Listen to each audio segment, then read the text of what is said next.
Welcome to Empirical Pod.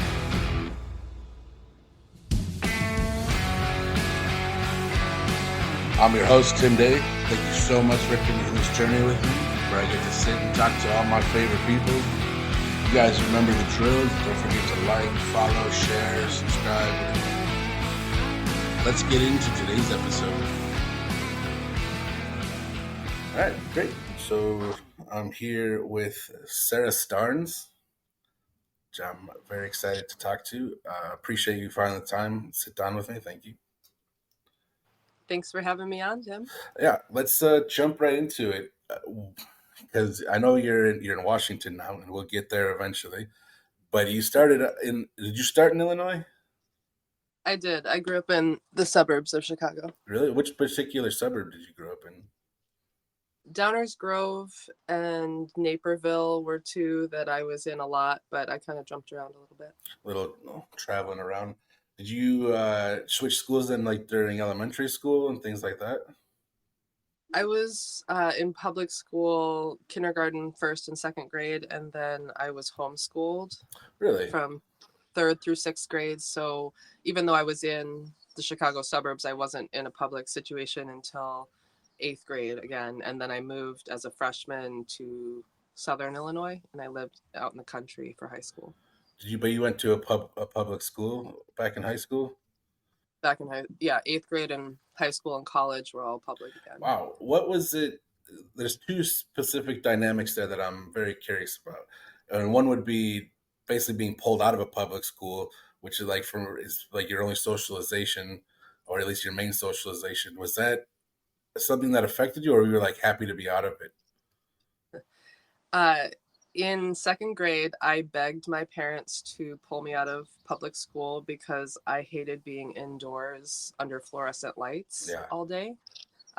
And so they did. And from third through sixth grade, I was homeschooled and mostly self-schooled, where I would pull out the curriculum or the manual myself and read what I had to do and then complete my work. And schooling only took 2.5 hours instead of all day. So I had the opportunity to play and be outside most of my childhood, which was one of the most valuable parts of my upbringing. So I'm very, very grateful that my parents listened to me when I said, I don't want to be here. This doesn't work for me. Yeah, it's insane. I also love that because it's insane now we have this weird mentality where, like, if somebody, a second grader, was like, I don't want to go to school, people just be like, shut up, you're going to go to school, which is unfortunate.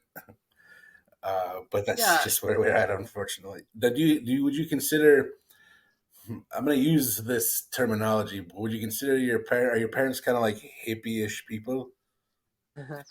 My mom is like a cross between a hippie and a witch and a shaman, but she was very different from my father. My dad was very straight laced and conventional. And so the two of them didn't necessarily have the same energy or upbringing, but my mom kind of uh, decided what happened with the kids in a bigger way. So if my mom said yes to me dropping out of school, then I got to get out of school. Did he? I mean, it can be tough to kind of reconcile those kind of differences in a relationship. Did he at least appreciate those things about your mom? Like, he wasn't a jerk about it, I presume. My parents had a very tumultuous dynamic their whole marriage, and they're still together. But the way that it was just my mom saved my dad's horse's life and got my dad, happy to be with her, but they really didn't have anything in common. And my mom would just make decisions and my dad would have to deal with it. And whether he was okay with it or not, I don't know. But my mom just like brought a homeless man home one day and said, "This is Earl. He's going to live with us now." Wow, And she didn't even ask my dad. So, she just kind of did whatever she wanted. that's insane. I'm excited to see where that manifests in your life as we progress. So then, after being homeschooled for a while and kind of basically being able to, you kind of took ownership of it yourself, and it was on such a smaller scale. What was that like then to have to go back in, especially because that's a big gap, like where you're not. I mean, obviously you're doing what you need to do, but you haven't socialized now with a group of kids, and who knows? Everybody's learns at a different level. Was that really hard to jump back into? The socialization thing is really, kind of misunderstood, I think, from the outside eye, because I was involved in so much with other children and adults my whole childhood, even though I was homeschooled. My mom had a beauty shop in the house, so there were people of all ages coming through and getting their hair done while I was a kid. So there were always people coming in. I was involved in dance and 4 H and Girl Scouts and all these different things where I was going out and participating in all sorts of activities with other kids. I had no problem communicating with, kids or adults at any point in my life in a good way. So the socialization thing wasn't really a big deal. Yeah. But coming back in, I went to private school in 7th grade, which is just in a lady's house with 8 kids. And it was really great. I loved that experience. And then public school was tricky. Everyone looked at me like I was some weirdo that they hadn't seen, for a very long time, which is basically what I was. And I didn't really feel very integrated in 8th grade. And then I got plucked out halfway through my freshman year to go move to a town of 900 people out in the country. Wow. And that was a huge jump to go from Downers Grove North to a town called Goreville, where I had 38 people in my graduating class. And Wow. everyone was looking at me like I was some crazy, city person, because I was coming from the big city Chicago to Goreville, where everybody talks like this. Nice. Yeah. Yeah, I'm sure they really appreciate people like your mom too that are like, this lady's crazy. But kind Oh of, yeah, she was crazy. I was labeled, as a witch in high school too, and just because I wouldn't go to the church lock-ins and become a Baptist. So that's right. You got to conform immediately or you're an outsider. When you were growing up then at that young of an age, and like you said, your mom's kind of got her hands in a lot of these interesting, quote unquote, not normal things.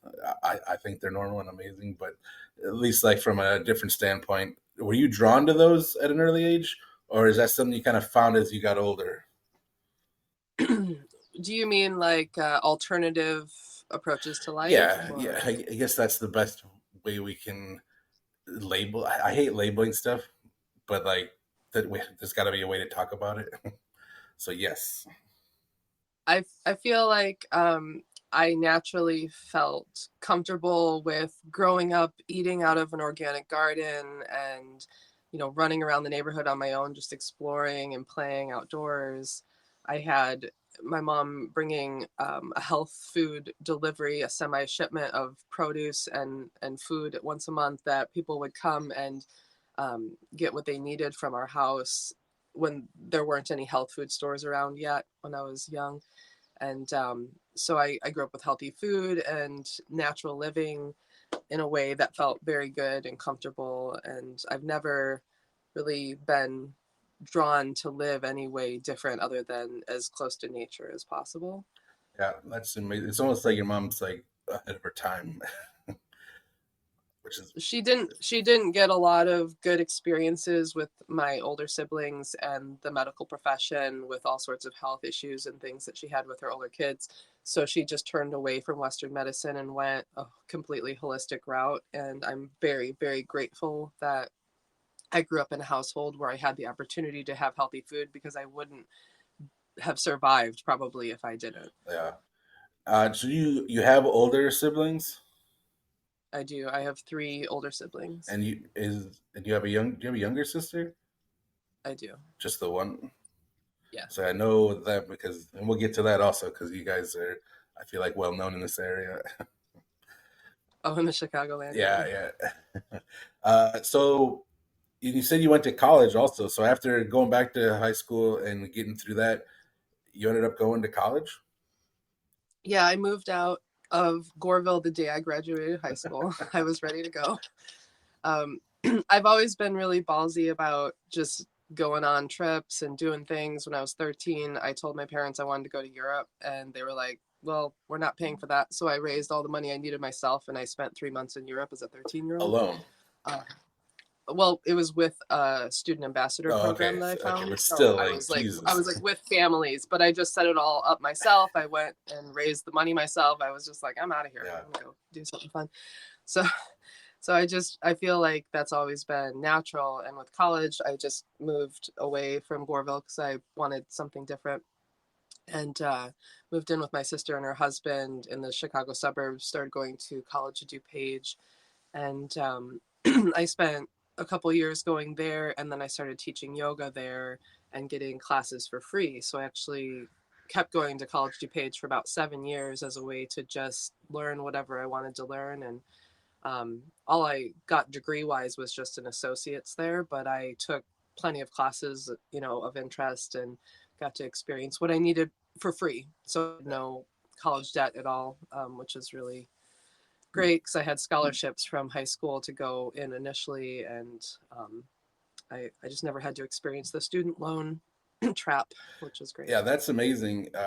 Especially coming in and like kind of because like I've never gone to college because I'm like there's nothing at least career wise there's nothing I'm interested in. I would love to just learn these things just for the sake of knowledge and I enjoy them, but I didn't want to go into debt just in knowing I wasn't going to Right. do it as a career. So the fact that you got to do that actually that's really cool. I think that's amazing. Just to have the stuff in your brain.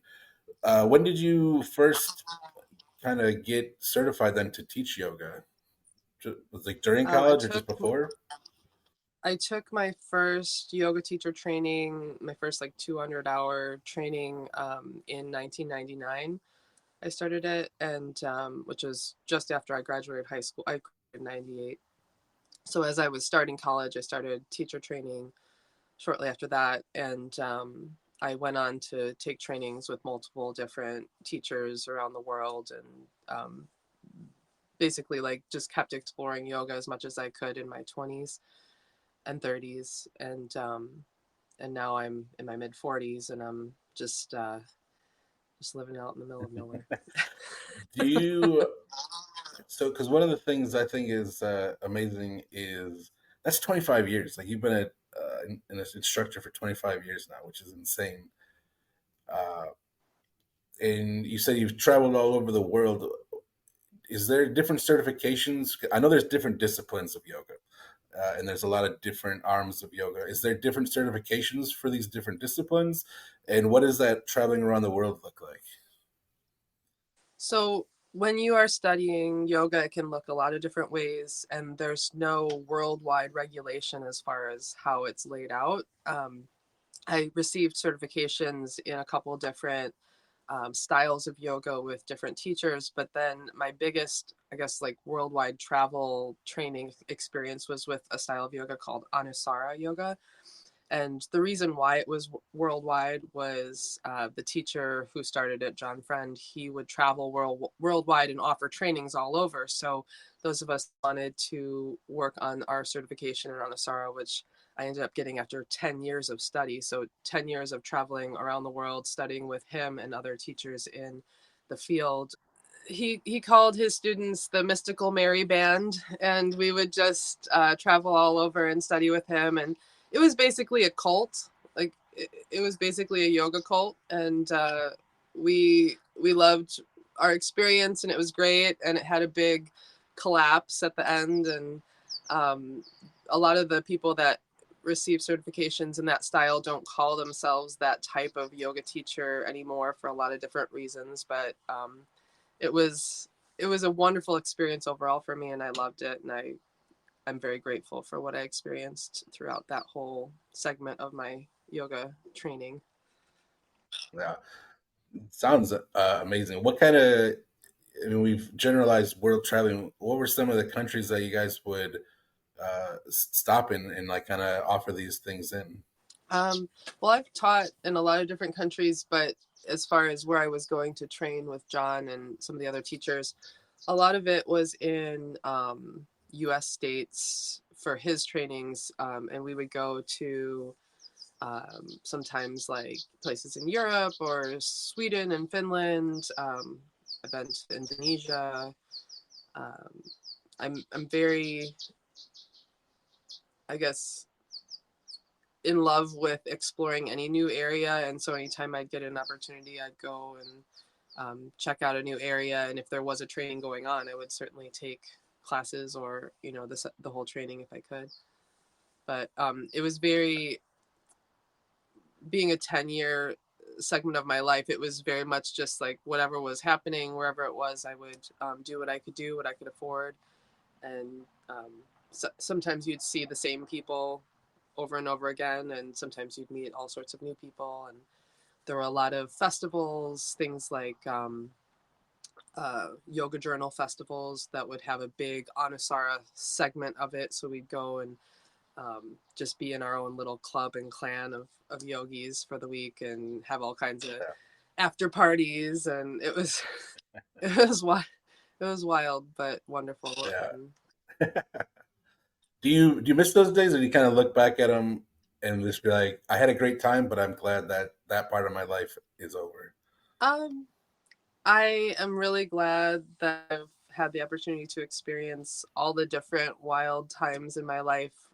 But I don't feel like, oh gosh, I wish I was living this part of my life again at all. I feel very Yeah, grateful to be where I'm at. And I still love to travel and see things and experience things. And I would still take other trainings and workshops whenever I could with teachers that I adore. But it's definitely, I'm not pursuing a goal of a certification like I was at that time. I was working to get the Anusara certification as like just a big step in my career path.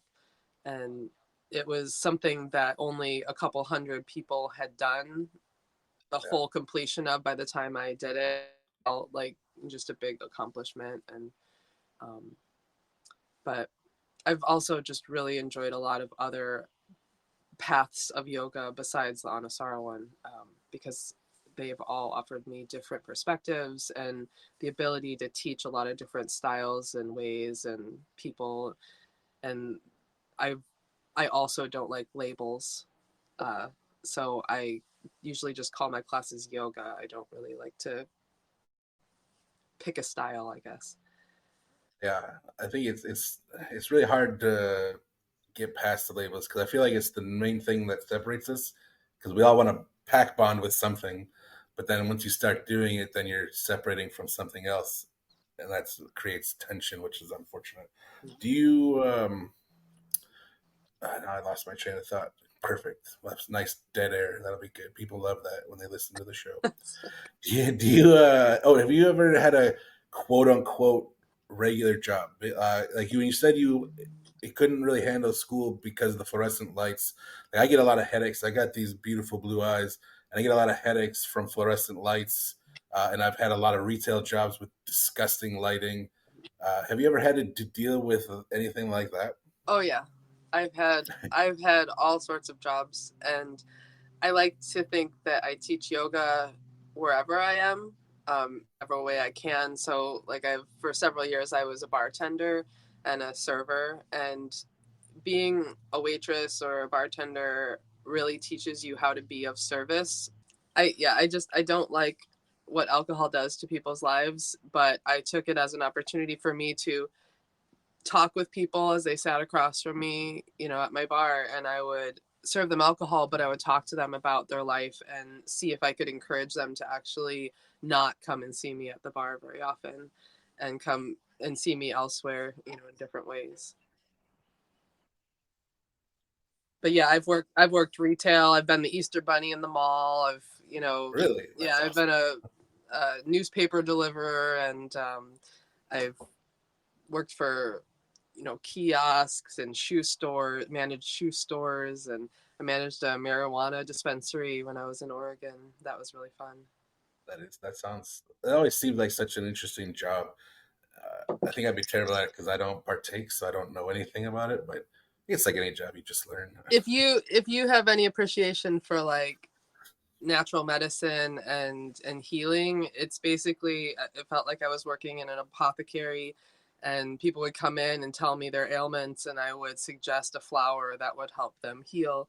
And it was, old grandmas and teenagers that had their medical card, and it was a big mix of people and really fun. And I loved that I actually got to experience that right when the laws were really loose in Oregon. So it Yeah. would literally be like I'm in the store, a 17-year-old would come in with a huge duffel bag full of weed and say, "Hey, do you like my stash?" And I'd like look at it and smell it and be like, "Here's a big wad of cash. I'm going to buy this duffel bag of weed off of you and sell it in my store."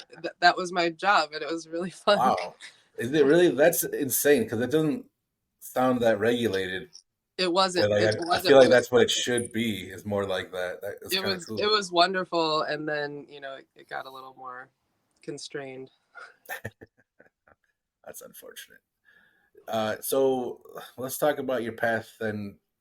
So at this point, you're living in Chicago. With what we were talking about, you moved in with your sister and her husband. Went to Uh, college there, yeah. yeah, and then so you were there. I feel like for a while, right? Out in the Yeah, city. I was in Chicago. I only lived with my sister a short time, but I hopped around to different suburbs of Chicago, and I got an apartment and ended up buying a condo and just being in the suburbs and not really wanting to be in the suburbs after moving out of the condo, living with various partners a couple different times. Um, I was renting a room from a friend and just decided to head west. And my partner at the time and I just packed up and moved to Oregon. And we lived in Oregon for about 7 years. Um, and I moved on from there to live in other places in Oregon, and then to Southern Illinois for a couple years, and then now to Washington. Really? So you went to Oregon and then back here for a little while. Yeah, when I had my daughter Lark, we moved. It was during COVID, during 2020. All the wildfires in Oregon were crazy, and um, it was just not a good time to be in Portland. There were just riots on the streets. There were cop cars driving by us all the time. It was very, with their lights on, it was very, very stressful being there. So we moved to my parents' a cabin on my parents' property in Southern Illinois for 2.5 years, and that was actually really great, so that they could have an opportunity to meet my daughter and get to know her. And then our ultimate plan always, though, was to come back west. My partner's from Portland, and he definitely wanted to be out in the Pacific Northwest again. So Yeah. I've always been. I feel like I have a friend out in Oregon, and I've always feel like a pull. Like there's some. I don't know if I get to live there, but I've always wanted to at least visit there. It seems kind of interesting. How do it's you? it's a different world. I highly Yeah, recommend you experience it because it pulled me my whole life. I used to point to a map at Oregon and say, "I'm going to live there." When I was a little kid, I used to say that, and yeah, it's that's such an awesome. amazing experience both in Washington and Oregon to just be in nature and have the most amazing atmosphere, the most beautiful atmosphere around you. And I don't feel like the Midwest offers that in the same way at all. Yeah, that's what I was curious too. Is kind of starting. I mean, Downers Grove is Downers Grove. I guess people down south would consider it a big city, but uh, kind of going from that small southern spot up to the city then for quite a while, and then back out to, as you already said, you're a nature person. Did you feel stifled living in the city? I know there's beautiful parks in the city, but did you feel stifled at all in there, or were you still able to kind of get your feet in the grass, so to say? I've always felt very out of place in the suburbs of Chicago. I worked in the city a bit. I wasn't in the city a lot, but the city or the suburbs both felt very unhealthy to me and undesirable. Always wanted to get out to any sort of forest preserve or natural spot I could find all the time. And once I moved to quieter places, I was much happier. Although Southern Illinois, even though we lived out in the country, I was never really wanting to live in Southern Illinois for a lot of different reasons. There's beautiful nature there, but it's hard to enjoy it with the amount of ticks and chiggers Yeah, there are. there's bugs. There's also, I feel like, to a lesser extent, without getting too far in the weeds, there's a mentality down there that I don't necessarily want to be around. you know, yes, I have been very turned off by the mentality of groups of people in cities and in the country for different reasons. But the one thing I value about having spent time in places where there are all sorts of different views that vary from mine is I feel like I can sit down and chat with anybody and feel okay about it in a way that a lot of people aren't. A lot of people have no interest or ability to have any sort of discussion with someone who has different beliefs than them. And that's Yeah. very, very limiting as far as understanding humanity and understanding why people even believe the things they do. You know, I've sat with, not usually into politics in a big way because I'm so turned off by the way that the government has acted in my lifetime and beyond. But I can value sitting with people who are just, you know, like hardcore Trumpers, or, you know, just have like a very, I've sat and chatted with people who have um, Confederate flags posted in their yard, you know, like I think it's very interesting to talk with people and find out why they feel the way they do. And I'm not necessarily going to like it or agree with it, but I find value in understanding humans the best I can. I think there's something beautiful, especially when you strip away, because when you come at a certain way, it puts the guard down. Like, all right, I'm not fighting with you. I want to talk to you, and you can kind of see, oh, they're still humans, and they're not actually bad people. They just see things from a different perspective, and you know, and that's universal because our perspective is quote unquote maybe bad to other people as well. So I think it's important to do that. Do you find that it becomes hard to kind of reconcile those points, though?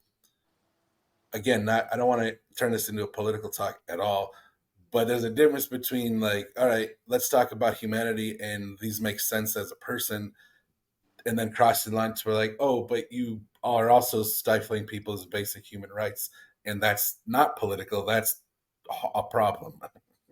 You know, if you are not trying to forcefully convert people to believe different things than what they believe, and you're honestly just trying to understand perspectives and offer your perspective if they're open to hearing your perspective, I think there's value in that. But I don't like to just get in arguments with people about what I think is important and good and right, um, because we're all looking at life through our own unique lens, and Right. I can't change the lenses for people. They've built based on their whole background of their life and what traumas they've experienced, and you know, it's all given them this perspective. And all I can do is lead by example and live my life the best way I can, and try to communicate as clearly as possible with as many people as are open to it, as I can, and hope that I rub off on people a little bit in ways that are healthy. And if not, it's okay too. Yeah, and I think that makes a lot of sense. And I think some people might get confused about that idea versus disliking some of the things that government has done, like we said a minute ago. But I think that you're talking about an entity of individual people, but it still functions as an entity. Just like personally, I value and cherish individuals as I meet them. But then if I want to talk about society, it's a generalization and there might be issues there. It's kind of the same thing, at least the same idea, right?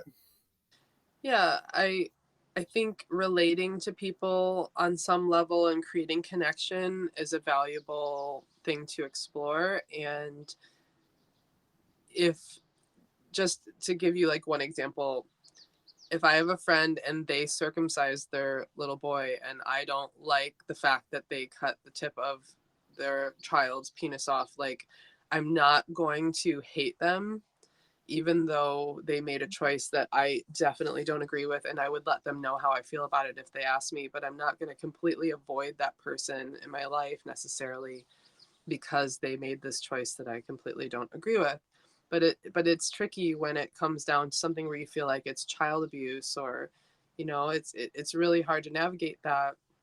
I just try to have compassion for people and recognize that human beings all over are programmed to believe whatever they're programmed to believe, and they're going to make choices based on that. And not everyone can recognize things the same way that I can, and that's okay. And I I can't rush anybody's healing, so it's not up to me. Do you think that kind of walking this path brings, again, this is, they're like, I'm gonna just say it and then we'll wade through it. Do you think this walking this path kind of brings a certain level of arrogance, or like, because you have to have a certain level of confidence in like in trust in yourself and kind of your views and things like that, while still being open to information. I feel like that can be a hard line to walk, that arrogance and confidence thing. As somebody who's pretty self-deprecating and usually like hurting themselves mentally, do you find that, do you feel that, or is that just like something that you don't, it never comes up for you? Um, you know, confidence is something that you don't want to confuse with, like hardened belief, which can be arrogant. Like if somebody presented me with a bunch of information that was opposite of what I believed, but it made sense to me when they presented it, and it led to a path forward that would be healthier in my view, I will change my belief structure. I will step into a new way of looking at things. I'm not so hardened that I will, close the door every time. But if I've had enough experience with something that I've formed a pretty clear belief, and it feels and resonates 100% within myself, I'm not going to sit and let someone just like bark at me a whole bunch of information that I don't think is true. It's tricky, but I think when you're not in competition with anyone, you're not trying to be better than other people. Confidence can come across as arrogance sometimes for someone that's insecure, I feel, Mhm. because they don't know what that's like to just feel comfortable in yourself and at peace in your own being, and not trying to like be a mask for anybody to see you in a certain way. You're just authentic. I value the fact that I've always felt at peace in myself, and like I'm authentically myself my whole life. It's always felt like the only way I know to be. But the individuation process is something that happens for people. Sometimes it never does, but at some point in their life it may happen for them where they come to the place where they are 100% at home within their own being, and they're not trying to be somebody else, they're not trying to be like somebody else, they're truly just themselves and are comfortable in their own unique talents and gifts and ways to be in the world. And um, when you feel that in yourself, you recognize that in other people. And then when someone's trying to like get something from you, or manipulate you, or whatever they're doing, if you're comfortable in yourself, I think in general those people are usually a little better at recognizing that type of attack, and can choose to not be around people that are not healthy for them. Yeah, that makes a lot of sense. I think that's well put. Also, and then so going back to, I know you talked about leaving Chicago and going and everything. So we actually met when you were living in Chicago. We did. Where did we meet? We met. I don't even remember. It was a, there was like a, it was a slackline get together, Okay. and because I met you through my friend Amy, uh, and you, after the slacklining was done, you were doing what is it, acro yoga, Mhm. and I, because I remember, because I'm a big boy. I don't know if you remember, but Okay. I mean, I'm very insecure. But you're like, it'll be fine, because I'm like, I'm gonna crush you. I can't do this, and Oh, I did I did lift a, you up? you did, yeah, Nice. and a very small, a few poses. So you had me in the air, flipping me around with your legs and hands, and I was like, "Holy Christ! This is, first of all, it's amazing." It's because I don't get manhandled in my life usually, but it's something that's always stuck with me. Like, and it means a lot to me because of my own insecurities and being like, now I wish I could go back, because I feel like so much, not confident, but I feel less concerned about what the world's thinking, Good. to where I would love to really embrace that and like give it a proper go just because it was so much fun in that short little thing. But Well, after that, maybe you should come out to Washington and check out the Pacific Northwest and let me fly you I, again. don't threaten me with a good time.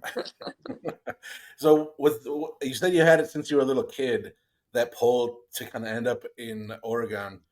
What was the did all the, when? How did the stars finally align to kind of head that way? Um, the decision was made in my head that I needed to get there somehow, some way, and my sister actually found a way to move there the same year that I did. She moved to Oregon, That's amazing. Stephanie, the same year, and my partner at the time just had never even been to Oregon. He's like, "Sure, I'll move to Oregon. Sounds great." So he was just open, and so we just went and did it, and he had a friend that had a guest house on their property that they said they we could land there as a starting point. So that was very helpful so that we could get out there and then find a place to rent and start a life. Yeah, 7 years is a long time. That's like really cool. And then, how did you end up then coming back here for a little while while the world calms down? And then, what was the pull to Washington? Basically, my partner and I were just trying to find the perfect property that had what we wanted, what we needed, so that we could create a life and a business out here. And we were open to anywhere from Northern California to the Canadian border. So we were basically just looking anywhere in the Pacific Northwest. And for 2 years, every day, we were searching for that perfect place. And when we saw the place that we landed, we were like, "That's it. That's the one right there." Just So what moved. kind of things does this place have, and what business, and like what was the business plan that you needed the space for? So my dream is to have a retreat center, a space that can be utilized for holding all sorts of events and basically a space for healing, a space for people to come and have like spa experiences and very natural primal experiences, a place where there's not a lot of the toxicity that cities bring about. And what we found was 7 acres on a river and two creeks with a spring with beautiful mountain views all around. Sounds Not a amazing. not a cell tower or power line in sight anywhere. Um, no cell service out here. It feels very very secluded, and we didn't even have Wi-Fi or anything for over a year, which was a very nice cleansing to just get away from cell phones and all of that. I gotta think that that was like a real gift. I feel like it's one of those things that people joke about needing, but nobody ever takes seriously. And I think it'd be incredibly therapeutic for most of us. It actually brings up another point too. And even when you had mentioned living in the city too, there's I gotta presume again with this kind of worldview, and I feel like a lot of us are more sensitive to energy than we realize because we're kind of taught at a young age to kind of block that out. Any kind of like the radio waves in the air, things that are happening in the air that we can't see but are definitely there, and just being in tune with energy. A lot of that can be pollution, especially in a big city. Oh yeah. And like you just said, you don't even have cell towers near you now. Is that something that you, I already know the answer, but you definitely feel that going from one place to the other and be like, oh, I can breathe out here and I don't like feel that tenseness constantly. Yeah, clean air, clean water, clean soil, the cleanest we can find. I mean, still not clean. There's still all sorts of toxins out here too, but this is so much better than anywhere else that I've lived. And I am so grateful to have that experience because even just the couple of years in Southern Illinois, I felt very different. I felt very affected by what was out there. Even in Southern Illinois, I feel like the bleed from like because it's yeah, Chicago's huge, but even the suburbs, like it bleeds out pretty far. Well, and even if it's far from the city, like just the toxicity of the farmlands out there, they're putting poisons all over the ground and it's running into all the waterways. And so all the Yeah. rivers and all the creeks just feel so toxic. Yeah, it's a good thing we never made a horrible mistake like letting some conglomerate own seed and damage the farm industry beyond repair. Oh, So, have you had an opportunity to use this area as like what you're talking about? right now, we're in the process of just manicuring the property and cleaning up. The property had a lot of um, trash and just like the house was fully furnished. So there's just a lot of stuff everywhere and no storage. So we've been, you know, going through everything and clearing it out and getting it ready for events. I've had some people visit me to have one on one experiences. Um, that I felt comfortable, even though we're not set up and ready. You know, Yeah. I can include people in my experience in life and help them. So I have worked with some people individually, but I'm doing events in a nearby town that's a 30-minute drive from where we are. So I do some yoga classes and sound journeys and things out there. Oh, do you do crystal bowls or do you just do gong?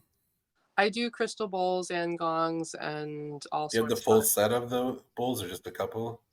I just have a few singing bowls. I don't have like a full chakra set or anything like that, but I use all kinds of things. I use bells and chimes and guitars and harmonium, shruti box, and like a lot of different random things.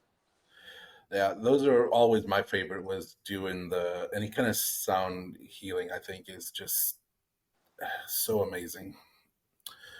And I've seen a lot of your posts have been like you'll say that you're teaching a class and it'll be donation based, but you're also talking about like bringing people into your home and offering these different kinds of things. One of the things that always like bothered me if I have something to like I used to do trauma recovery, and one of the things that was always hard for me was putting a price on that because you want to help somebody, but you're also providing a service that you've trained hard for and like that you're trying to make a living on. Do you kind of balance that with kind of doing a donation base and then also charging for other things, or do you just not think about that at all? You know, I really love offering donation based events because I want my work to be accessible for anyone, no matter if they have the money for it or not. But like you said, you know, there are important reasons why I need to make money when I do the things that I do because I can't dedicate the time to it if I have to work besides, you Right. know.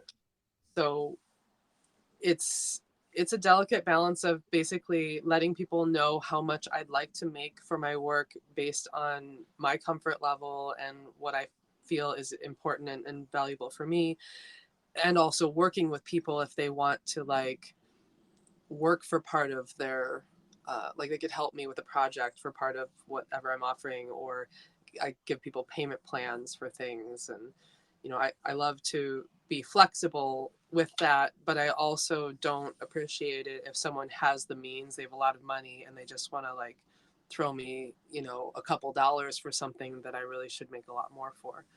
Yeah. Or if somebody is just like, donation based sounds free to me. Uh, Yeah, that's with that, if it's just a class, you know, I'm not too concerned if somebody shows up and just takes a class. But if someone's like, "Hey, I want you to go through a 2-day trauma session with me where I'm spending hours and hours with them for 2 full days," I can't just take, you know, free or. But I've certainly done plenty of things for free. Um, and I've, you know, I'll stop and I'll help people where I can without any expectation of payment a lot because I know that everything comes back around in a new form. And if I'm giving and offering myself to the world, I receive so much more. So I feel good about that, even if I don't get paid by, you know, a specific person that I help. yeah. Do you also use crystals or are you into astrology as well?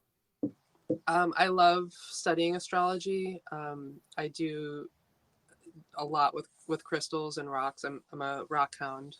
Yeah. I love to dig crystals out of the earth and I was gonna say that's got to be one of the best things is kind of where you ended up. There's places to mine crystals. as opposed to here where it's like, I guess I'll just go buy a tumbled rock.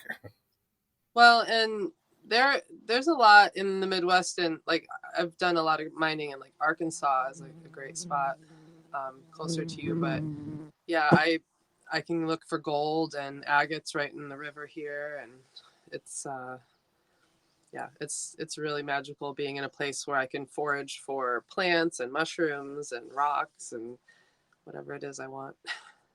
Yeah, that's really cool. Do you do any in your work? Like you have just mentioned too, like doing a trauma sessions for people and things like that, and private things as well. Do you ever do any gridding with a person or personally? Do you mean like creating a crystal grid for Yeah, someone? yeah, with a particular intention. Yeah, I do some of that. Definitely in my own work for myself, and I have done sessions where I sit down with someone and set up a grid, but it's not something I do on a regular basis with people. That's Is specific. is it tougher? I also love crystals, and then I will take advantage of any chance I have to talk to somebody about crystals. When you're doing that kind of work, especially if you're bringing them in with somebody else's energy, how do you protect yourself from kind of, because you're putting in a lot of your energy, you're taking in a lot of their energy, and it's kind of just floating out there, like intertwining. How do you not take that with you and make sure that you're protected? So, um, I grew up seeing energy, seeing auras and spirits, and being very visually stimulated by things that a lot of people didn't see. So I was always very sensitive to energy and how certain people and certain energies would affect me. And I learned early on a whole bunch of techniques for protection and, you know, invocations that you can read to protect yourself. And ultimately, like, I don't know fully what's real and what's not. I don't know. I know that all this woo woo is all made up. You know, like human beings made up all this shit about what crystals do and mean. But And everything in general is made up. yeah, so just remembering that, um, I love exploring what seems to be, you know, powerful and valuable in my life. And, you know, I've slept on a bed of amethyst and black tourmaline crystals for Wow. a really long time. I don't have it right now, but for years I would sleep every night on that. And no matter how many um, efforts to protect yourself you create, you're still going to be affected by what you're exposed to. Like, Yeah.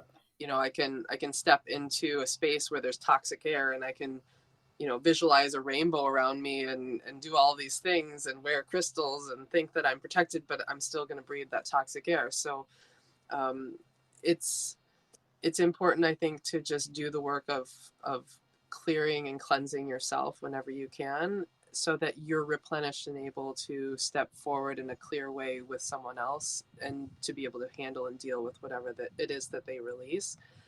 um, I If I catch a cold from someone, I'm not going to be mad at them for giving me the cold, because I know that my DNA is going to change and actually like become stronger because of what I go through. So even if I feel like I pick up some dark energy from someone, it's okay. I go through the process of clearing and I feel stronger for it in the end. That's a cool way to look at it too. Just like anything else we as humans pass around. I like that. So one thing we kind of skipped over too is your sister Stephanie. Did you guys kind of walk a similar path as far as becoming yoga teachers, or was she kind of found it on her own? You know, she being 5.5 years younger than me, she kind of always felt a little annoyed by the way that I sort of overshadowed her in some ways. Like if someone was like, "Oh, you need yoga? Oh, you should talk to Sarah. Oh, and Stephanie teaches too," because she's Yeah, like the younger sister. right. But she's always been her own person on her own path, doing her own thing. She and I don't really walk similar paths at all, I think, anymore in a So, lot of but you ways. guys used to there will teach together for a period of time. We had several years where we would do festivals and trainings and sound journeys and stuff together.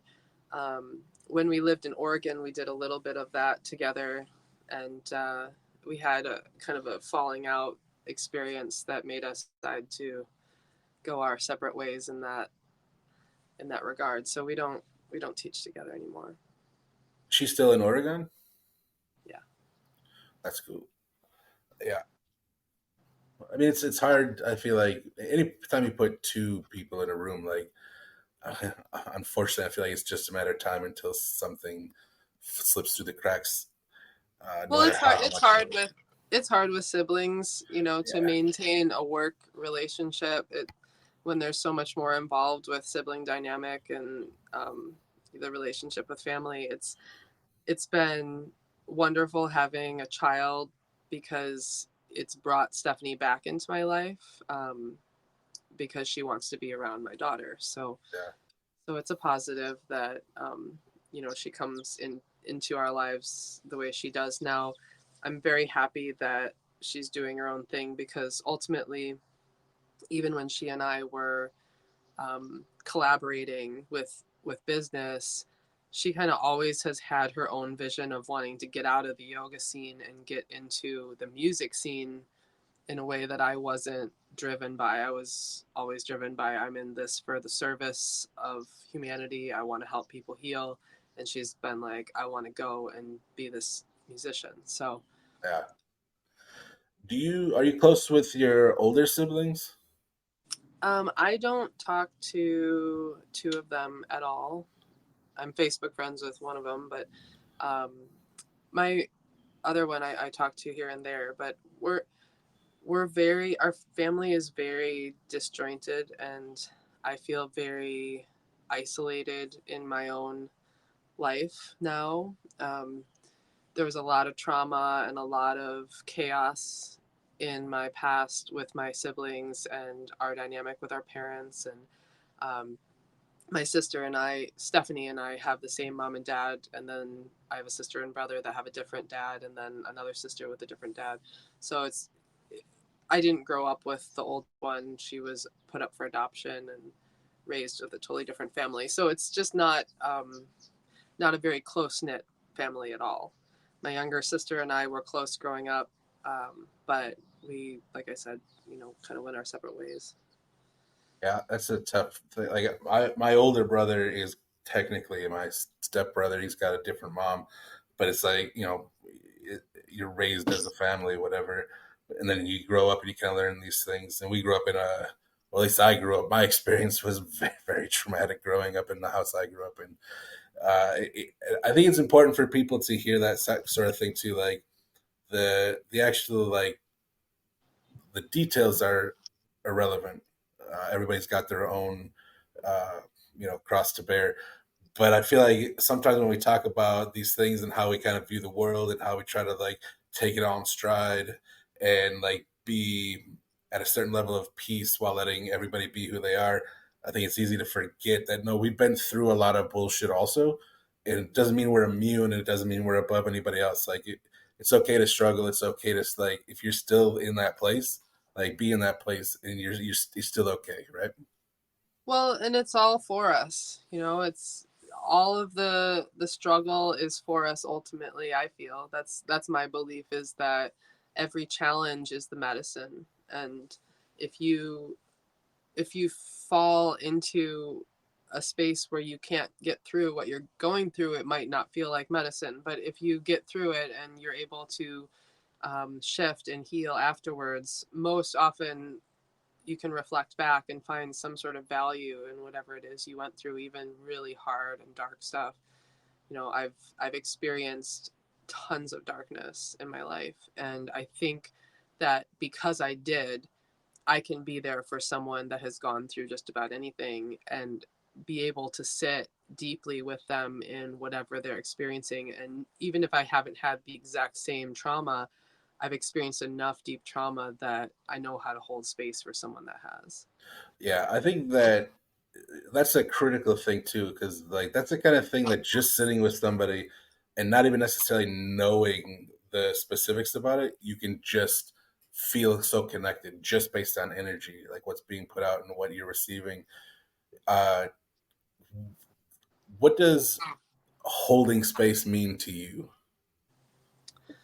So, a lot of the work I do involves me listening to what people have to say or witnessing someone going through the process of feeling something come up for them, processing it, going through it, and oftentimes involves them crying or, sharing and expressing in a way that could be a little raw and uncomfortable for other people to sit and witness. Like a lot of people will close up when they witness someone getting unhinged, Yeah. and I like to be able to hold a container for someone to unhinge within and know that they're safe and supported, even though they're freaking out in whatever way they're freaking out, and to be able to discuss after the fact and sort of really analyze kind of what came up and how,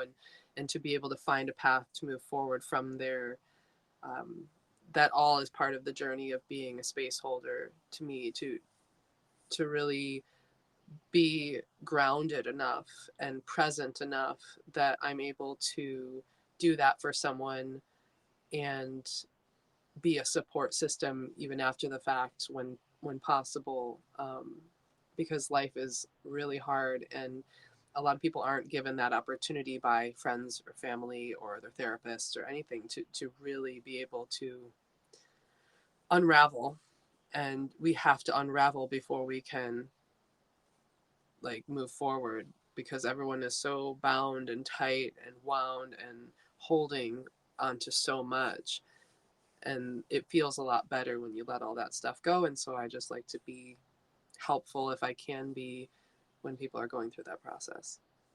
Yeah, I remember like when I used to do the trauma recovery stuff. It was under like it was light hypnosis, it kind of rewiring synapses in the brain with hypnosis suggestions during light hypnosis. Uh, and I gotta think it's similar when you're doing stuff you're talking about.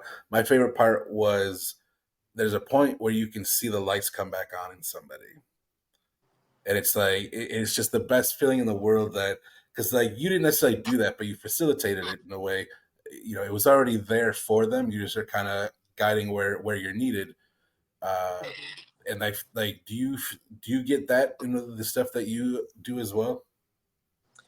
Like, do I see that in people, that sense of their lights coming back on? Yeah, and like just like feeling like oh, I'm it's the gratefulness, the gratitude, I guess, that comes with being a part of that. Yeah, I'm fed when I witness someone healing. I receive a gift of energy when I witness someone through my help in whatever way, coming to a healthier place. It doesn't mean they can't, kind of go to Sure, a right? dark place again, or, Yeah, everyone has their own path, and it's not in my control. I can't take someone and say, okay, now we're going to heal you. Just got to do this, this, and then you're going to yeah. be better. It's not Right, like right. that. But Well, I think people get caught up too with one and done. Like, oh, I'm cured. Like, no. I took 5 grams of mushrooms. I now am a shaman. Like, Right. that's called the insta shaman. Yeah. I mean, you take a decent amount of mushrooms, you'll feel good for 6 months at least, but Yeah, it's yeah. just a matter of time until it comes back. Uh, Yeah, and those tools are wonderful. I love mushrooms. I find them to be very valuable tools. yeah, I Um, agree. I used mushrooms in the labor and birth of my daughter. Had her Really? had her Uh, outside under a How, tree in yeah, how water. does that work then? Is it like more of a microdose kind of thing, or was there like how did you know, or were you guided through like the right kind of thing, the quote unquote right thing to do there? I have always felt very connected to the natural world, and my exploration of psychedelics didn't happen until my 30s. Um, and I'm very grateful that I waited that long, because I was able to go through major transformations without any sort of added uh, tool other Yeah, than meditation and yoga. Um, but when I did start exploring psychedelics, I experienced the deepest healing that I've ever experienced in my life.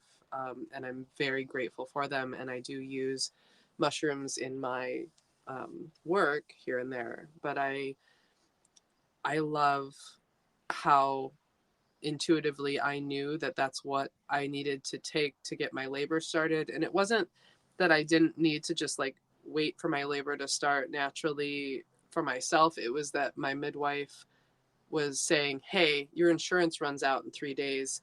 If you don't have this baby soon, I can't be your midwife." And her pressure made me say, "Okay, I'm going to use these mushrooms to get this to happen." And I drank a pretty strong mushroom tea, and within 15 minutes, my labor began, and uh, and it was a beautiful experience. I kept drinking the tea throughout the labor, and I had soft visuals as my baby was being born, and it's Man, really that amazing. actually sounds amazing. And you said you just outside, like laying Outside next in to a tree. outside in water under a tree, and Wow. it was just so magical and the most amazing experience of my life. And if I have another child, I would absolutely have mushroom tea again. You think you'd have another child, or I'm 44 and open to it, but it's like playing the lottery when you're my age and trying to yeah, get pregnant. So we'll that's see. true. We'll see if I have another child. But maybe. Yeah, man, that's I kind of just want to sit with that for like because that's such a cool story. Like that's pretty amazing to be able to do that. I'm also a, a late bloomer as far as those sorts of things. I didn't even try pot until I was like 30. Like I mean, I did it when I was like a teenager because my brother is like 8 years older, so I was around his friends when I was really young, but I wasn't interested in it. Hmm. And then I remember the first time I did mushrooms, I'm like, there's not a speck of dust out of place in the universe. This is amazing. To be able to witness that interconnection of everything through them is such Yeah, a valuable experience for people. And like you said, it can stick with you. Like what you see in a mushroom trip can stick with you for 6 months or your whole lifetime, yeah, that's true. um, depending on what it is. But also sometimes all people need is just to stop drinking coffee, stop eating garbage food, and get out in nature a little bit, and they might not even need mushrooms. Yeah. Hmm. Do you uh do you dislike I don't I've never drank coffee. I think it's gross, but do you dislike coffee as far as like just being caffeine?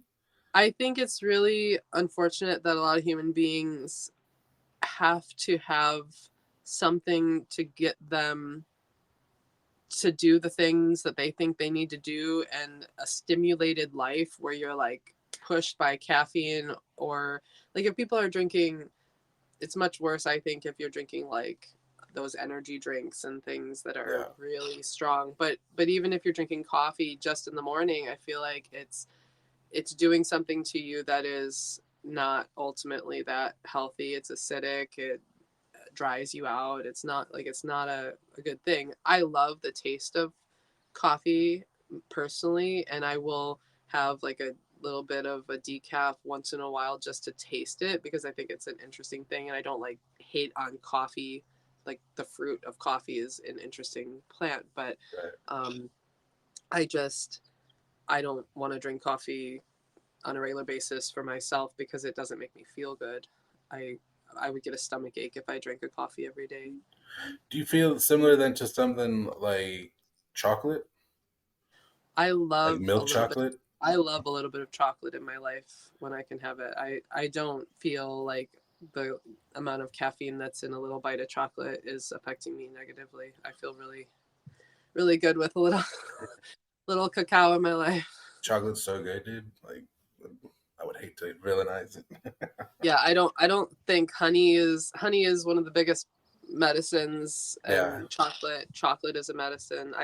I really enjoy making healing drinks, and sometimes I'll make like a cacao drink that's really Do you ever dabble in I should have said this while we were talking about crystals. Do you ever dabble in elixirs? Like using crystals to kind of make a specific well-intentioned po- potion or elixir. you can say you can say potion. Um, I am all about elixirs in terms of making ferments and different things with plants, but I've stuck various crystals in my water jug, and things like that. But I'm not typically putting a bunch of crystals in my water. I love to have black tourmaline and shungite on my body and around me as often as possible because of the EMF protection that it offers. Yeah. Like I make jewelry that has it in it so that it's on me, and that's not. I don't know if you love crystals. Are you familiar with how shungite and black tourmaline specifically protect you in ways that other crystals do not? Uh, to an extent, because I have black tourmaline. I keep because I don't, where I'm at right now is a very small room, and it's got all my electronics in it, and I don't like all the electromagnetic pollution, Yeah. so I've got specific things in place to try to keep that away from me. Yeah, good. Yeah, that it amazes me when you see with like EMF readers, you see when they put it right over black tourmaline and shungite, like those specific ones, that and organite, which is a man-made thing, but those help to protect us on a level that's beyond just what somebody made up. Like it straight up keeps you a little safer, which is great. Now, when you say made up, I'm curious. Um, so like, you're talking about Like like rose quartz is yeah, good for your heart. I Like love why? rose quartz. Like yeah, and it's considered a love stone. But But like well, can you say that about anything though? Realistically, that's what I'm saying is it's all made up, yeah, but with those two crystals, the science behind it is that if you are actually like yeah, checking the wavelengths that are in the area of a computer or a telephone, and you just see it on the meter, you see like okay, high EMF pollution here, and then you stick a big chunk of or even a small chunk of black tourmaline or shungite right by the thing, the meter shows that it goes way right. down. That So makes it sense. Just based off the chemical compounds yeah that are found in each thing. Because I mean, like yeah, realistically, with the rose quartz, you've got a high vibration stone. It is almost like just because of that, they're like, oh, it must do stuff with the heart. yeah yeah. Still love rose quartz though, just so we're clear. Oh, I love the other crystals too, and I love to think of ways that they seem to affect me. I just think it's Yeah, funny when you go into a crystal shop and you see the list like this is for this, and yeah. it's like, well, that's all made up, but okay. Yeah, it's beautiful though too because if you walk into the right kind of crystal shop, uh, and ask like, cause some people come in there and be like, "Hey, this is what I'm going through or feeling. What should I grab?" And I feel like you'll know you're in an amazing crystal shop when they're like, "What speaks to you?" Like, Yeah, just yeah. kind of shut yourself down as much as you can and see where you're pulled, and that's what you should grab. Hmm. I think that's one of the those profound truths of wanting to be in a position to help people and realizing that realistically don't do a whole lot, but guide them to heal themselves at the end of the day. And that helps us to not become egotistical uh, narcissists as healers, because that happens a lot. People become they're like, oh yeah, I'm healing my whole neighborhood. Like Yeah. Yeah. no, A lot of people like to start believing their own hype. Have you actually dealt with that? Like you've been in a lot of different groups in a lot of different places. Uh, not to try to find some seedy underbelly, but have you ever come across this kind of arrogance? Like obviously you're in a place where you're not there's nothing to prove on your end, so there's no reason to call it out or anything. But if you just had that bad taste in your mouth for like, I don't know that this group is for me.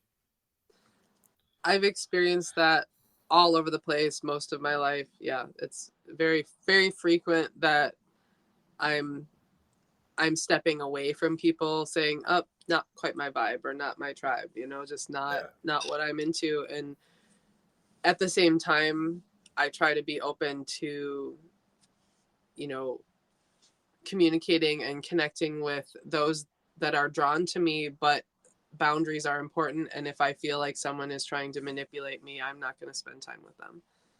yeah, that's a tough thing to do.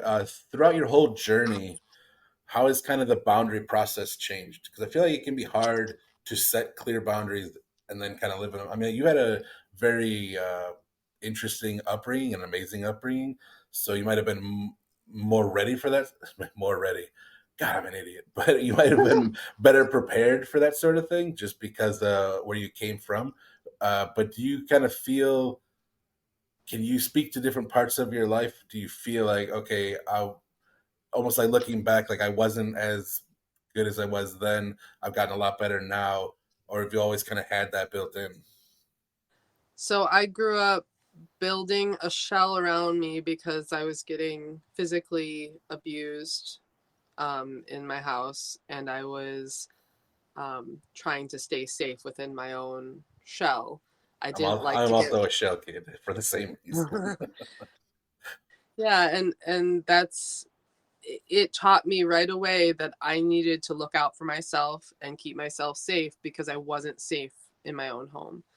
And and then as I worked on healing the traumas I had gone through and started my yoga training, that opened me up. And then I got kind of like too open and was vulnerable to attack in a way that um, was very traumatizing as well. And so I've had, you know, multiple experiences where I was violated in my body because I was so loving and open and free and in the wrong place at the wrong time, and had someone take advantage of me. And then finding a way to say yes and no at the same time is my healthy way to stay safe, and you know, being as honest and clear as possible in all of my communications. And it makes a lot of people uncomfortable. You know, part of my difficulty with feeling close with a lot of my family members comes from me being very open and clear about how I feel about certain things for myself, and them judging me and not liking my choices, and me just saying, well, if you don't accept me as this, then I'm just going to step over here and do my thing elsewhere, because I don't want to be in a space where I'm not seen and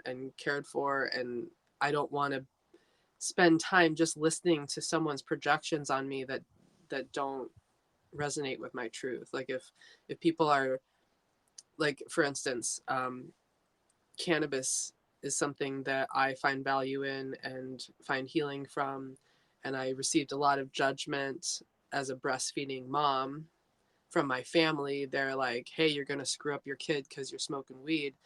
And I, you know, was like, hey, here's a bunch of information about scientific studies on smoking while breastfeeding and what it actually does to the child. Would you like to read these before we continue this conversation any further, so that you're aware of what's actually like the science behind it?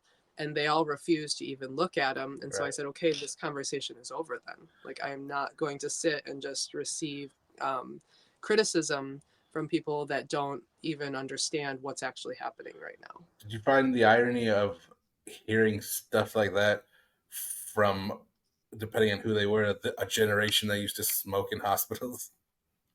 Oh, right. Yeah. Yeah. Well, and both, you know, the people saying those things to me off, some of them are people that are smoking tobacco, Right. cigarettes, and drinking alcohol. Yeah. And it's just like, I can't even, like, I can't even go there with that type of. It's actually insane to even think that that's an argument now, like just because of like we know like tobacco is one thing, but like the carcinogens in cigarettes and the destructive nature of alcohol misuse and stuff like that. Do you think that we're at least this is actually in general of kind of the whole philosophy that we for the most part share? Do you feel like we are shifting as a culture, or because for me sometimes it feels like we're still in the infancy, but I feel like there's a definite awakening happening and we're shifting into something. We just happen to be in the infancy, and like I'm excited to see 20, 30, 40 years from now to see how it's grown. Do you feel that as well? I feel like there's a big divide, and there's a lot of people that are doing that are awakening and becoming aware of a lot of the atrocities of our past, and just like that shadowy underbelly that you mentioned, like that thing that's, it's a part of life that we need to talk about, but a lot of people are uncomfortable even going there. There's people exploring it, learning about it, and awakening, and then there's people that are completely looking at anyone who does that as crazy, Yeah. and they just say, you know, like those people just, you know, they're conspiracy theorists, they're whatever labels they give them. But Yeah. Well, some um, conspiracy theories are true. yeah, yeah, and what is wrong with questioning anything? Right. Like, That's the one constant should be questioning things because I feel like it's just a matter of time until somebody tries to put a cell phone tower in your area. Like it's mhm. going to happen eventually because of the way we rely on them in our current use of technology. But it's insane how we can let things like that go, and it's not even most people don't know or have any inkling as to if they're even dangerous, like the frequencies that's being put out, especially with the shift to 5G. I've seen you post things about 5G before. Yeah, I used to try to get people to just be aware of some of the dangers when you look at what has happened where 5G towers are close to people's schools and homes and things, and just to see the amount of sickness that comes about is very terrifying. And I I've always felt a calling to want to put out the messages that I feel are important for people. And I've received so much hatred and criticism for taking on that role as someone who wants to like broadcast Yeah, ideas. But I don't mind or care because I feel like enough people have given me the feedback that, oh, thank God you taught me about that early on, because now I understand this and I understand that. I'm really grateful for choosing that path, even though it's been a hard one, because pe- people sometimes hear what you say and research it themselves and then learn some things. So it's yeah. worth putting it there. I think that's critical too. Like I used to do a lot of stuff on online too, and like just got into too many arguments, lost too many friends, and I'm like, all right, I don't have anything to prove. If somebody wants to talk, let's talk. Great. I would love to have as many conversations as possible, but I can't. I don't like what's happening when I'm putting this stuff out there, which is unfortunate because I feel like the best. What I would love to see is here's information. You decide. Mm-hmm. Like I don't. I'm not the be all end all. And anything that you find, you can find a counterpoint. So you're gonna have to use critical thinking and decide what makes sense to you. Mm-hmm. Like I feel like that's the best we can hope for, and I hope we get to a place of that at some point. Do you think that? So one of the things that with my when I started like doing mushrooms and stuff and getting into a lot of this extra, I guess you call it new agey stuff or woo woo. I don't know. That term bothers me, but yeah, woo woo. Uh, do you believe that now we're going to get really deep in the woods? That time is clearly an artificial structure that we create because of how we experience our existence. Do you think that there's also different realities and versions of ourselves, or do you think this is the be all end all for what we are? Just based on my experience growing up with extremely vivid lucid dreaming as part of my life, I I grew up feeling like there's at least two main lives we're living. We're living this life when we're in the dream state, and we're living this life when we're in this awake state. And um, I have seen enough energetically and witnessed enough energetically just in the realm of spirits and entities and all of that to know that there's just so much more going on than people are aware of all over the place. So there's got to be more than just what we're seeing and experiencing. Yeah, um, I I'm all I know is I don't know anything for sure. That's all I know, and I'm open to the possibility of so much more than what falls under the category of like typical beliefs. yeah. I remember having a specific awakening, like having like a an episode of depression, like just being really down and upset for a long period of time, and then like just at one point, like for whatever reason, like oh this girl didn't like me, or I wish I would have made a better decision here 20 years ago, or just whatever little things start creeping in here and there in the middle of the night, right?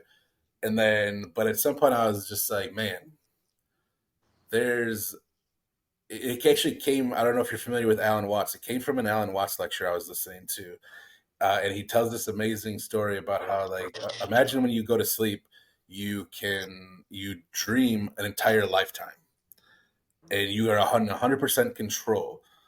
So every night you go to sleep, you live a full life, whatever you want to be. So like maybe you're famous, maybe you're rich, whatever you've ever wanted. But eventually you're gonna be like, all right, well that's boring. Like maybe I'll be a criminal, or I'll try all these various different things, whatever they are. And just from sheer probability, eventually you're going to dream the exact life you're living now. And it will have been a dream at some point that this is what you wanted to do. And that really clicked something in me where I was like, everything that I've ever wanted or am curious about exists out there somewhere. So I don't feel bad about really, I don't have those regrets. I don't really feel that depression anymore where it's like, okay, like, oh, maybe I'm not friends with this person anymore. Somewhere we're best friends, somewhere we never met. Like, so that anything you can think of exists out there and you're living it if you're in tune with that. Is that too much? No, I like that. That reminds me of kind of a different way of saying how I view humanity and our experience of humanity is that, we are all beings. We are, so we're, yeah, we're living everything because we're all connected. And even if it's not you, like you, the individual in your body that's having every experience, you are having every experience on some level. Yeah, I think that's true. So that gets into the whole point of who who is the you you're talking about, right? When you say you, again, for label purposes, we know what we mean. But on the bigger scale, that's the key, is to try to figure out, it's the ego, whatever we decide to label it as. Well, and that, excuse me, that individuation process of recognizing who you are and being okay with who you are and trusting who you are will make you not regret not doing anything, or it's going to give you the fuel to be able to step forward and do the things you want to do in your lifetime that you're able to. But if you see yourself as part of all, part of the source energy that is all things, um, even if your personal experience is kind of ho hum, not that exciting, on some level, especially if you have access to an imagination, like you can still experience a lot, Yeah, um, through other people. Think of how deeply we're affected by what other people are going through in a negative way, like when you're scrolling Instagram yeah, and you witness a scene from the war that's going on another part of the country, the world, and you're just like, oh god, like it affects us so deeply because we are them. yeah. We're everybody. Do you think that we are one existence, and we're lucky enough to experience it subjectively on an individual basis, or do you think that there's true individuality and we are all these separate little entities kind of floating around? What resonates as far as truth for me, as far as that goes, is that there's an energy that decided that it would be interesting to fractalize itself into all these different experiences, and was like, oh, this will be fun, let's do this. Yeah, And then we get to feel, the collective everything gets to feel what it's like to do every single thing that you could possibly do in every way you could possibly do it. And I think life is the cosmic joke. It's like it's meant to be. It's a tragic comedy, really. I mean, it's meant to be funny and wild and hilarious and tragic and all these things, but so beautiful. And even when something terrible happens, I've come to a point in my life where I can sit with that tragedy or grief and actually find pleasure in the experience of, wow, I get to, as a human being, I get to experience what it's like to go through this, even though it really sucks. yeah. I think that's a huge thing too. That it's easy to not notice or easy to forget.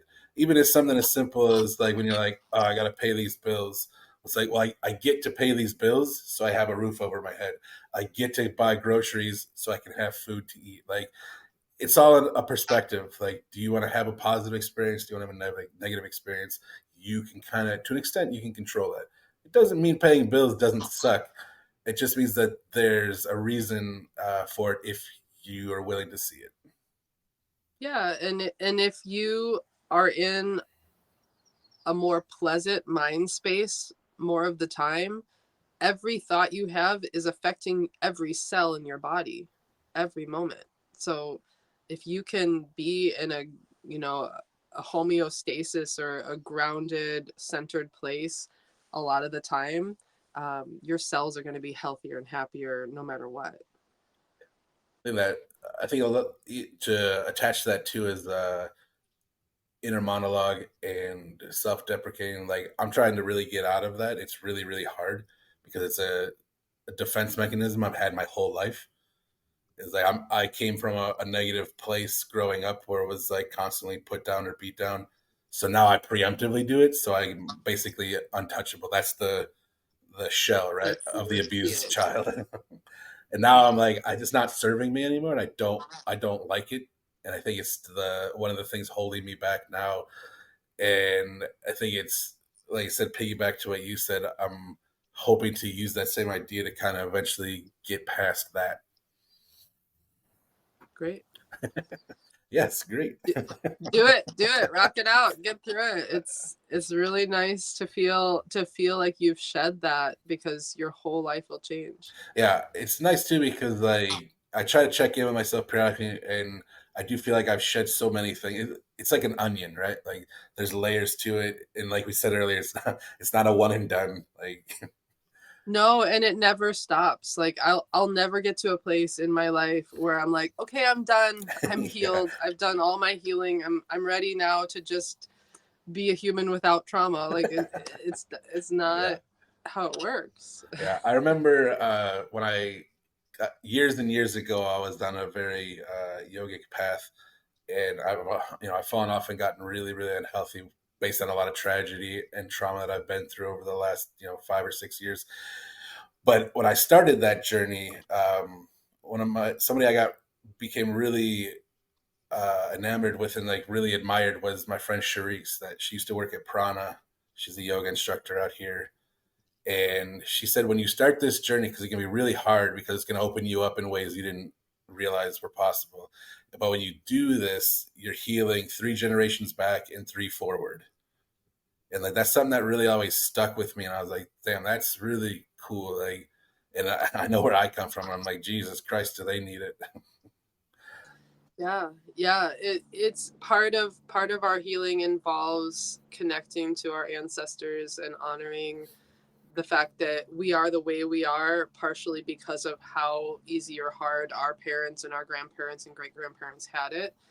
And you know, when you when you go through the deep healing, it's really common to have an experience where you are truly like transmuting stuff from all of the people that you came from. And I've gone through healing experiences in my life where I truly feel like I'm processing the trauma of every woman that has ever lived on the planet in any time. Like I feel like I've been in a healing state where I am feeling that which every woman has ever felt. And that's a wild thing to go through. That is a wild thing to even to hear about. It's not something I'll probably ever be able to experience, obviously, but it just sounds, it makes sense to hear out loud. It's just a crazy thing to imagine having to go through.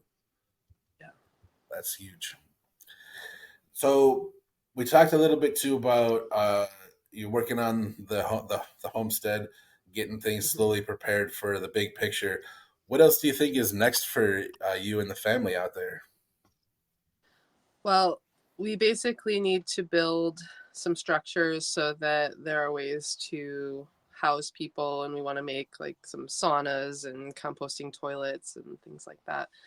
Um, but once the space is ready enough to handle some folks, we'll start hosting events and just inviting people to come out and step away from the lifestyle that they're used to, so that they can have an opportunity to get really wild and primal and simple in their life, and to offer that space for healing.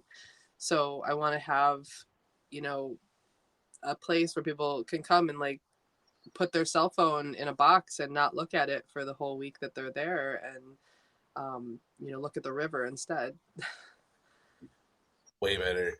When you say you get primal, what do you mean? like like coating yourself in, like tearing your clothes off, coating yourself in mud and jumping in the creek, like just, you know, drumming by a fire late into the night and howling, like Yeah, just getting yourself to a state that allows for stuff to come up and for you to work through it, and also just stepping outside of the norm, which is, hey, here's a human being stuck in a culture and a society where you're expected to act this certain way and do these certain things. And it's not like I want to have a big like hedonism party. I just want people be to free. have to yeah, to have the ability to find freedom. And I mentioned taking clothes off because clothes are something that limit our ability to feel full vulnerability and connection to nature. Having sun on your whole body's skin is different than having sun just on part of your skin.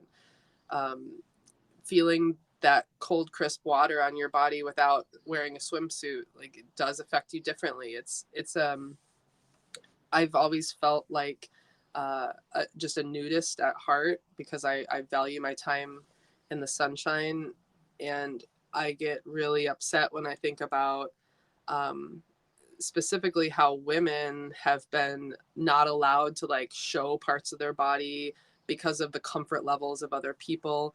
And then you look at women, you know, in some countries where they're only allowed to have a space this big to look out of, and the whole rest of their body is covered in black, and that's culturally accepted in these areas. And um, I I'm definitely part of the like free the titties movement of like be yourself, be free, and it's okay. And if people get offended, it's also okay, because that's not your problem.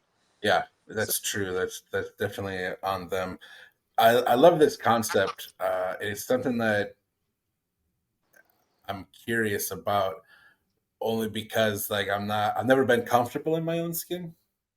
and that would be the point, is to to get people who are not comfortable in their own skin to come and have the opportunity to explore that in a safe space, Yeah. because it's not like you're required to take your clothes off for the whole week. It's Right. just, hey, if you want to take your clothes off at some point and, you know, get a little sunshine or water, like, please go and do that. And spa type elements lend themselves to that pretty well, like having, you know, saunas and soaking tubs and the creek to dip in. It's clothes just are kind of an inconvenience. So it's nice to be able to have a space where there's not people gawking and looking like we're in the middle of nowhere. So people can actually feel comfortable to just be themselves and be free.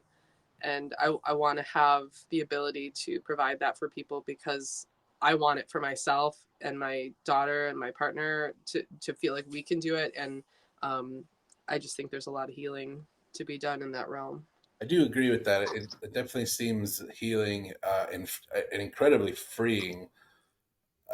I would wonder how I would handle that, just because like I know how absurd my brain is as far as just being like, as long as I have this shirt on, you don't know that I'm a fat guy, which I understand is not true, but it's like we were saying too. It's almost that level of protection where I can process the idea that it's another shell, and if I removed the shell and didn't feel the eyes of judgment or be like I was grossing people out, that man, that would be incredibly therapeutic.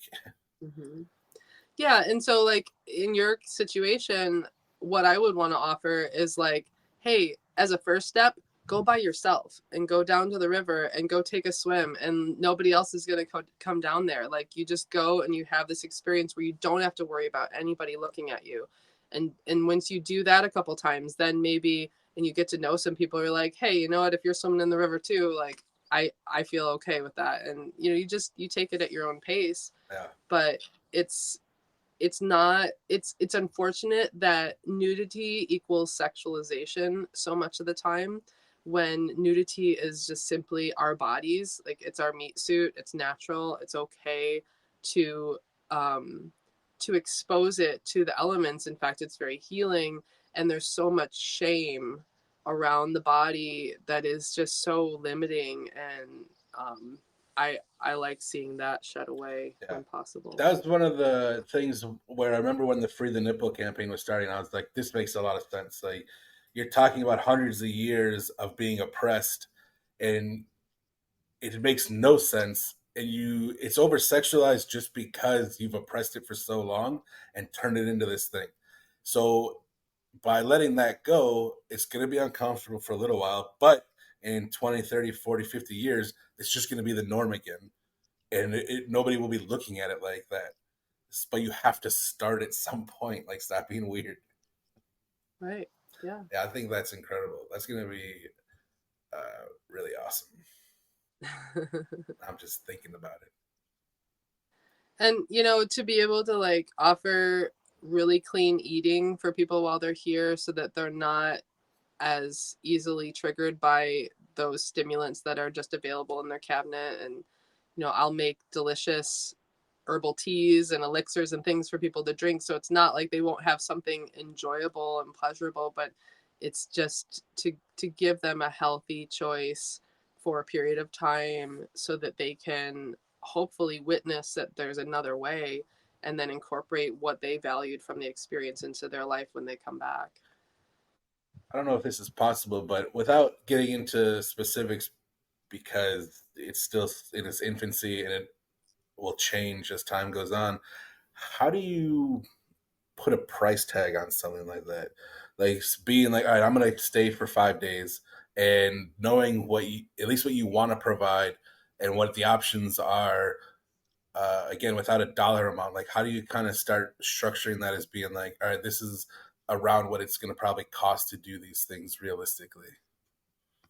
Basically, I have to recognize what we talked about before, of like, you know, my time is something that, in order for me to have it to share with people, I have to make a certain amount of money to be able to pay for our house and our land and everything. So it's, if I was independently wealthy and just had, you know, more money than I needed, I would offer this for free. I Yeah. know I would. You know, just like, You think hey, that's why like people like us will never be rich, because we would give most of it back somehow? yeah, and I just have to look at all of our costs as far as like the food and whatever we're, you know, needing to have up front as far as transportation for people and all that. But in general, my retreats are usually, you know, somewhere in the 1 to 3,000 range for a week. Um, but it just depends on what it I say, I figure involves. there's probably different levels, right? Like, because it's, you're in a beautiful position too, to where it's like, all right, I want to come for a week, but I also want, like, I would like to do a morning yoga class. That's something you can facilitate all in house. For whatever the next tier price is going to be. That's Yeah, beautiful. like an a la carte sort of experience, and you can choose, like if someone says, "Okay, I'm camping. I want no facilitation. I'm just going to be like, you know, by myself sitting by the river most of the time. I just need bone broth as my meal the whole time. Like I'm just going to do a bone broth fast." You know, that price would be a lot lower than someone that needs me to do like massage every day and yoga every day. Like, you know, it all just depends on Would you still my work facilitate? level. Like, if somebody was just, I'm just going to backpack in with a tent and Oh hang yeah, out like down by the river. we're way into experiences that are very much about the personal journey of isolation and nature. So we're gonna work with people soon, actually. Once the place is ready for campsites, we'll have campsites available where people can come out and just stay and camp, and they can go off and do whatever they want, but it's not a scheduled experience, other than they have a safe place to put their tent and a bathroom to use. Do you? Are you a vegetarian? No, Because I was gonna I say, would you let I people was hunt on your land? Like if I somebody's like, I'm was a gonna feed myself. I was a vegetarian and a vegan and a raw vegan for years, but I need meat in my diet for health. Um, I'm very in love with animals and compassionate for animals, but I very much value hunting over, the way that animals are normally farmed in Factory big farming is business. disgusting. Yeah, it's disgusting. So, um, I I absolutely support when people have mindful hunting practices Yeah. where they're just honoring the animal and doing the killing as humanely as possible. I'm absolutely into that. In fact, a lot of our eventual programs will involve um, basically survival skills, which includes learning how to feed yourself from the forest, both in animal and plant and mushroom senses. So, I'm so excited for all of this to get up and going. It's such a cool thing. Um, I love it so much. But I feel like we've talked about everything at this point. What is there anything else you want to talk about? oh gosh, I'm just glad that you reached out, and thanks for you know taking some interest and taking the time to chat with me. I feel very much like once we have things rolling here, the people that need to be here will show up, and I'm not at all worried about like getting the business going. I already have thousands of yoga students and clientele around the world that I Yeah, know want to see me again. I just need to have the space for it. So um, it'll be a good thing. And um, yeah, I don't have any specific things I need to talk about other than what we did. But thank you for. awesome. Yeah, Um, thank you so much for finding some time and talking to me. And that, I suppose we'll call it there.